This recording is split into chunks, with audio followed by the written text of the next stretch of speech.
Why isn't Pokemon one of the biggest esports in the world? More people know about Pokemon than know about League of Legends, and yet Pokemon remains a fraction of the size of other esports. Welcome, Trainers, Watts here, and today we are going to be analyzing why Pokemon is smaller than other esports, and also presenting a solution for making it bigger.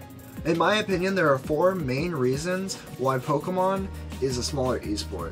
That is perception, luck, community splits, and inability or laziness. Number 1, perception. A lot of people have a perception of Pokemon that it's a kid's game and played for fun. Therefore, they don't really think about it competitively, so they never get introduced to the competitive scene.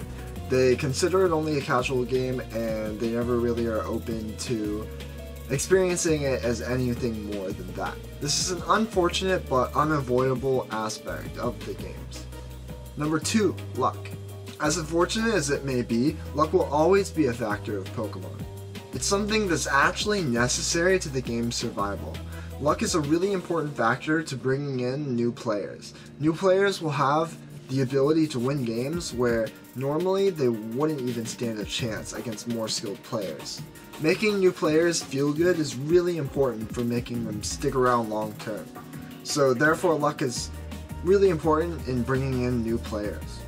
Of course, luck does come at a cost. Competitive gamers will see that the game's luck is a big aspect and be discouraged to play it competitively, and additionally, it can make players quit. An argument could be made to slowly take luck out of the games, but as of right now, luck is another just unavoidable aspect of the game. That brings us to number 3, community splits. Community splits are, in my opinion, the biggest reason why Pokemon is not as big of an esport as it could be.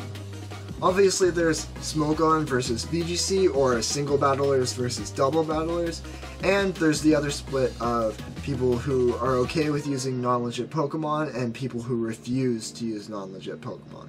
As for single battlers versus double battlers, it's pretty unfortunate, but many single players are just more used to that as that's the natural flow of the games, but competitive has to be played in a doubles format because it's much quicker for tournament play, which is very important for making a tournament run smoothly. That brings us to number 4, inability or laziness.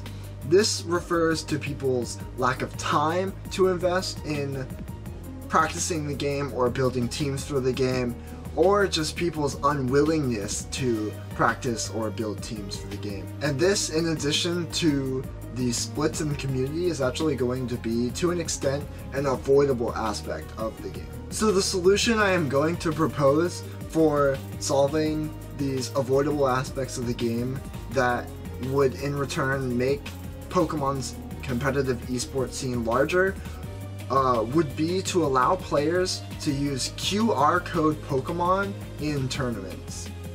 We see here that this is already a feature of Pokemon Sun and Moon. You can rent out teams from other battlers that they put up and play with those online.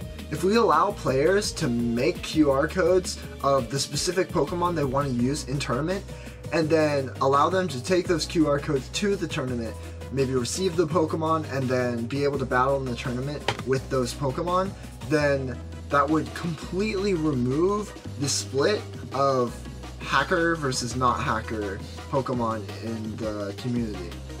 This change would make it so that everybody has a completely even playing field where nobody is using hack Pokemon as nobody is not using hack Pokemon. It's everybody just gets to show up to the event with whatever they want to use. They can. They just have a QR code ready.